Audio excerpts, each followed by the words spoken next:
please take a second and just gracefully learn For 50 to cents of use compute, AI. you can If do like you 5 have not gonna be downloaded all the these more more- Okay, stop. Is anybody else wondering what we've just unleashed? Because I see a lot of people going around saying that we need to adapt AI or get left behind. They promise productivity like we've never seen before. But I'm more interested in what we're trading away when we let AI think for us. Ideas are moving faster, but nobody's getting smarter.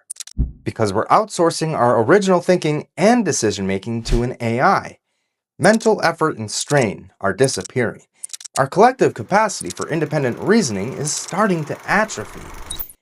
Cognitive science calls this cognitive offloading, which is relying on tools to store and process information for us. When people frequently offload thinking, the brain stops practicing the skills that support judgment, memory, problem solving, and even flow. And flow is where your best work comes from. It feels effortless when you're in it, but getting there isn't effortless at all. It only happens after you've spent time wrestling with a problem, pushing your limits, and calibrating your own judgment. Those uncomfortable internal states are what build the skill required for flow in the first place. And when you remove them, you short-circuit mastery instead of earning it. So if you can't remember the last time you actually sat down and wrestled with a problem instead of outsourcing the decision-making to ChatGPT, then your capacity for deep mastery has already taken a hit. And look, this isn't just observation on my part. Recent studies show that heavier AI tool use correlates with lower critical thinking scores. Prompting a machine to do the heavy lifting causes original thought to wither over time, like a muscle you never use. Try thinking on your own again, with no help from AI. See what happens. You'll probably doubt yourself. You'll want the shortcut. But that discomfort is the point.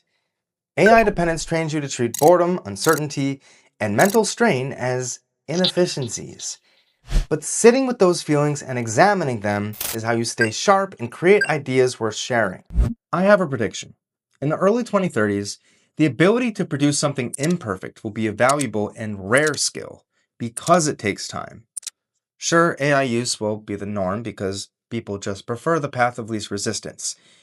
That's just what we do, and it's not going to change. AI will get even better at producing meaningful results in seconds. And eventually it will graduate from good enough to better than us in virtually every way. But today, the real tug of war is speed versus depth, authenticity versus efficiency. You can already see this online. Scroll LinkedIn or Facebook for a few minutes, and a lot of what you read now will look like it's written by ChatGPT. It's the same tone, the same structure, and the same style, just with different names. This video is human. It took me longer to make because I didn't ask ChatGPT to write it. But if I'd handed ChatGPT the idea, it would have produced something cleaner, smoother, and completely unoriginal. That's not to say AI isn't a useful tool, because it is.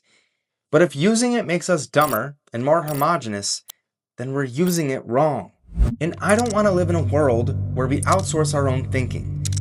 I want to live in a world where we choose to think critically, even when we don't have to.